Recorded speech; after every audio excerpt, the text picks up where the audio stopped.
Newer graffiti writers reach out to me all the time to either ask questions or share opinions. And one of the opinions that gets shared the most is that these newer writers wish that they got their start in an earlier time like the 90s versus getting their start now. And today's graffiti environment is seen to contain many innovations and elements that did not exist in previous times. And people recording themselves tagging and often doing hot stuff and then posting it on social media is one of these innovations people like the least. And sometimes it's assumed that people in my time or in times previous weren't doing this. But it does beg the question, in my time back in the 90s, were people recording themselves tagging?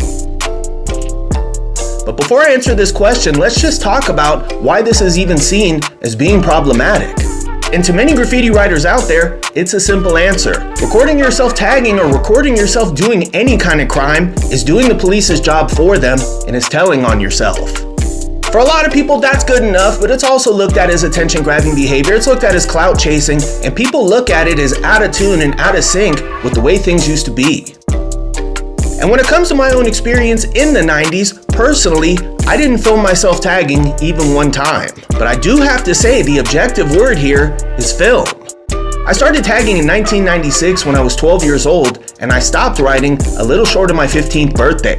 And being this age in the 90s meant buying a video camera was impossible. And in thinking about it, I maybe knew one kid whose parents even owned one, and the idea of this kid sneaking into his parents' room, stealing the camcorder, smuggling it outside, and using it was something that would terrify them. And they knew that the whooping that they would get for messing with this camera was gonna be biblical, so they didn't play with it. But a lot of us during that time had disposable cameras, and those were cheap. You could usually get them for about 10 bucks. And around the time I stopped tagging, I started taking pictures and I started going to spots all throughout the city and just documenting what I saw. And I got more so into this role as somebody documenting the scene when I met the homeboy Josh D.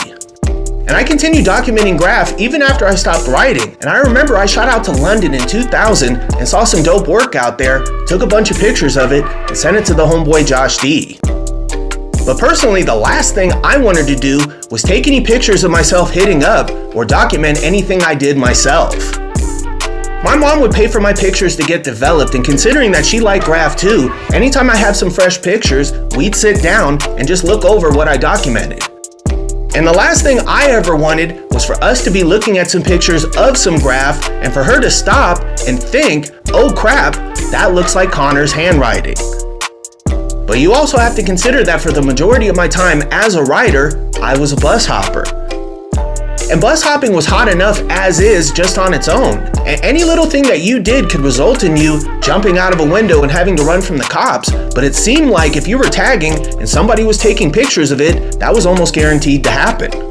But there's also something else that needs to be said about how we experienced these moments in the 90s.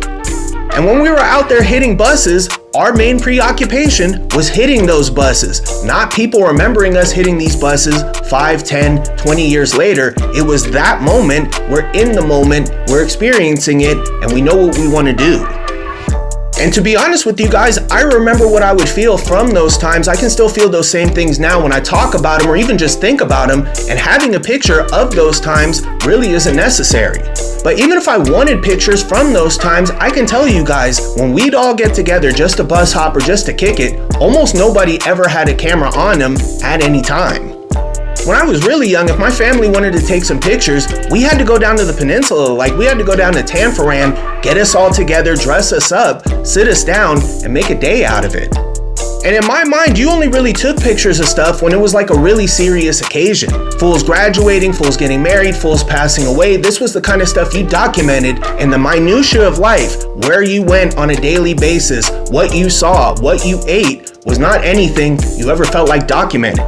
And it might have something to do with the fact that we were never all that far away from each other. So if we wanted to share any of these things that we did or we had the homeboys close by, we could just talk about it.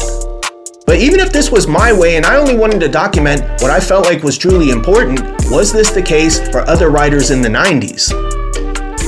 And I can say, absolutely not. Tons of writers back then not only took pictures of their own work, but they also took pictures of themselves in action. And especially taking pictures of your own work has a very long history in graph, stretching back to the beginning.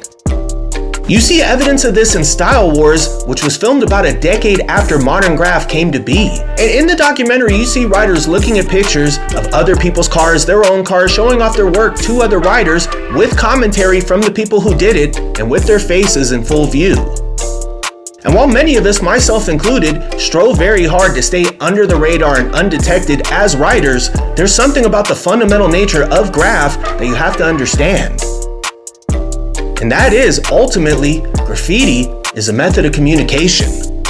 And while sometimes there's a more explicit message that's being communicated, oftentimes the message is very simple. And that simple message is, I exist, this is my name, and I was here. And for some writers and some messages, their audience that they have in mind is everybody. For me personally, my only audience that I ever had in mind was other taggers. And these messages that we send out, but especially how they look when we send them and how often they're received, absolutely influence how other writers feel about us. And possibly the most direct way to send this message to another writer who doesn't see you up personally is to take a picture of your work and show them. And considering how much a writer has to practice, how much work they have to put in even before they hit up, not to mention all the risks that they take when they hit up, it makes sense to me if a writer wants some feedback or wants to get shown some love for a job well done.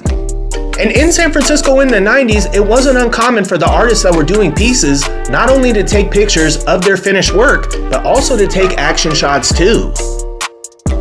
During the later end of my time as a writer, there were two websites I used to go to all the time called Art Crimes and Hi-Fi Art, and both websites were full of pictures taken by writers. Hi-Fi Art was ran by the dude Josh D that I mentioned earlier, and I came to learn a lot about graph not only from Hi-Fi Art, but just from Josh himself. Most of what you saw on Hi-Fi Art were pieces, but there were bus hoppers on the website getting some love as well. And in this picture from the website, you see San Francisco graffiti legend and just overall really cool dude Curbs hitting a back panel on a bus in what had to be a very hot moment. And in the 2000s, after I was done tagging, nothing changed. The most substantive piece of media to come out of San Francisco scene is the documentary Piece by Piece. And in this documentary, you'll see absolute legends from the city, some of the best writers in the city's history being filmed hitting up. I can also add that not long after YouTube became popular as a platform in the mid-2000s, you had writers from San Francisco popping up on YouTube and posting themselves in action.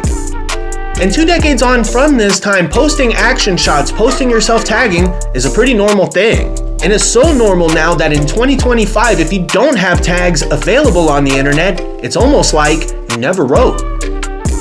And I feel like this is common knowledge, but it's worth stating that in 2025, there's millions of people out there, if not more, whose social interactions are solely limited to the internet. Anything that they love, anything that they hate, anything that they draw inspiration from or discuss is solely done on the internet, and that includes anything that they're gonna validate too. And if somebody's a new writer and they just want to connect, they want to talk, and they want to get some feedback about what they're doing, they're gonna have to put it on the internet if they don't know anybody that tags in the world. And if it's gonna be this way for new writers, at least now in 2025, it's a hell of a lot easier to take pictures and film stuff than it was back in the 90s. A youngster that's getting their start now isn't gonna have to dish out $500, $600, $700 for a camera. Their camera comes with their phone. And naturally, more people are taking pictures or taking videos or taking those action shots and they're sharing them. And given that I can't read everybody's mind, I can't tell you what everybody's motivation is for doing this. But I do have to assume that a large majority of the people sharing their work are sharing it for the same reasons that people did in the 90s and times prior.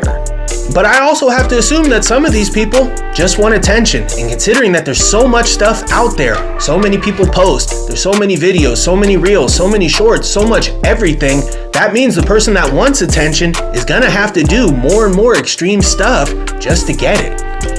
And this isn't something that just happens in graph, this is an everyday reality in life, period.